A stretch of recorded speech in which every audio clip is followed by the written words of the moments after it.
نستغفره ونؤمن به ونتوكل عليه ونعوذ بالله من شرور أنفسنا ومن سيئات أعمالنا من يهده الله فلا مضل له ومن يضلله فلا هادي له ونشهد أن لا إله إلا الله وأشهد أن محمدا عبده ورسوله الذي أرسل بالحق بشيرا ونذيرا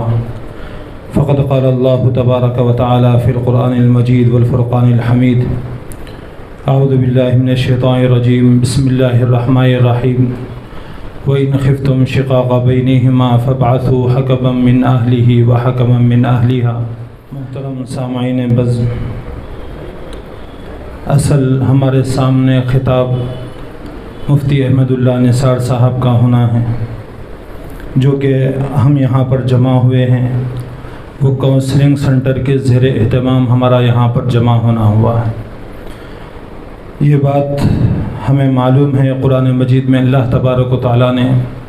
جہاں پر انسان کی پیدائش کا تذکرہ فرمایا، کہیں فرمایا کہ وَلَقَدْ كَرَّمْنَا بَنِي آدم، کہ ہم نے بنی آدم کو تمام عالم میں فضیلت بخشی۔ اسی طرح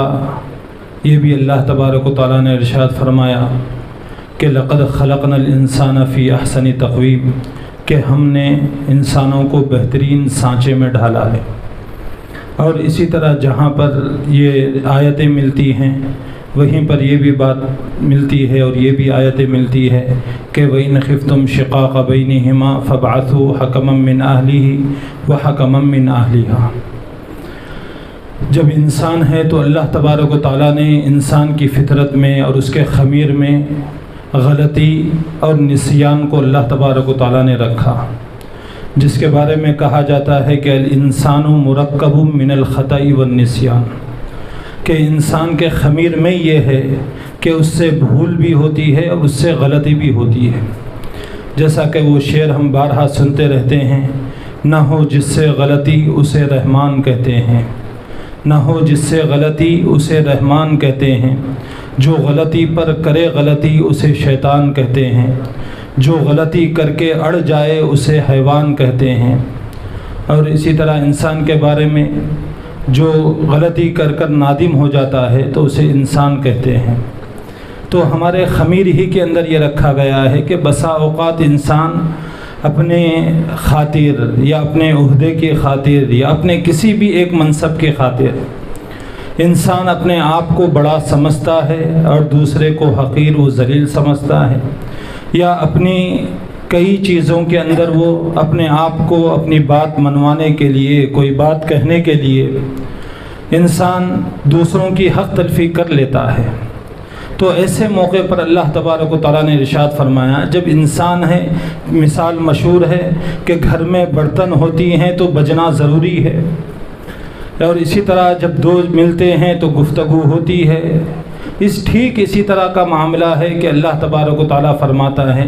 جب ایسے معاملات کے اندر اگر ناچاقی ہو جائے، کوئی غلطی ہو جائے، تو ایسے موقع پر کیا کرنا چاہیے۔ آج کل موجودہ زمانے کے اندر ہم دیکھتے ہیں کہ غصے کے اندر جو ہے نا کئی ایسے کام ہو جاتے ہیں کہ جس کی وجہ سے بعد میں کہا جاتا ہے جیسے لمحوں نے خطا کی، صدیوں نے سزا پائی۔ بسا اوقات غصے میں ایسی باتیں ہماری نکل جاتی ہیں جس کے بعد پچھتاوا ہی پچھتاوا، اس کے بعد پریشان ہی پریشان، نادم ہی نادم ہوتے۔ تو شریعت یہ کہتی ہے کہ ایسے موقع پر بھی تمہیں غصے کو قابو کرنا ہوگا،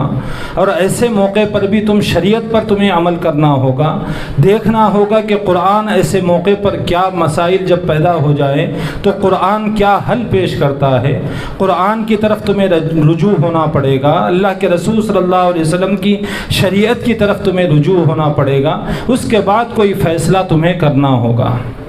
تو اسی لیے جو ہے نا یہ نئے اغراض میں سے ایک غرض یہ بھی ہے کہ کونسلنگ سینٹر کا جو افتتاح عمل میں آ رہا ہے، ہمارے مفتیان کرام اور علماء کرام نے اس کو ضروری سمجھا، اور جو کہ ایک فرض کفایہ جس کو ان علماء کرام نے جو ہے نا یہ ذمہ داری اپنے اوپر لی ہے، تو اس میں ہمیں بھی چاہیے کہ ہم کوئی مسائل ہمارے محلے میں ہو، ہمارے گھروں کے اندر ہو یا آس پاس میں ہو تو یہاں پر آئیں۔ ہم دیکھتے ہیں کہ کورٹ کو جاتے ہیں، کچہریوں کو جاتے ہیں، ایک غیر مسلم کے سامنے مسلمان خاتون اور ایک مسلمان مرد وہاں پر ٹھہرتا ہے اور جھک کر ادب سے ٹھہرتا ہے۔ اور ہمیں یہ بھی معلوم ہے کہ دادا کا جو کیس تھا وہ پوترے پر آ کر ختم ہوتا ہے، اور دیکھتے ہیں ہم سال اس کے اندر لگ جاتے ہیں۔ لیکن ایسے مواقع پر بھی ہمیں چاہیے کہ ہم شریعت کے پابند رہیں اور شریعت سے ہم فیصلہ لیں۔ تو اسی لیے بس یہ چیدہ باتیں تھیں، کیونکہ مہمان ہمارے آ چکے ہیں۔ اب بلا کسی تمہید کے میں ہمارے آج کے مہمان مقرر اور مہمان خصوصی حضرت مولانا مفتی احمد اللہ نثار صاحب قاسمی دامت برکاتہم ناظم دارالعلوم رشیدیہ مہدی پٹنم کو دعوت سخن دیتا ہوں کہ آپ جو ہے خصوصی خطاب سے ہم تمام سامعین کو محظوظ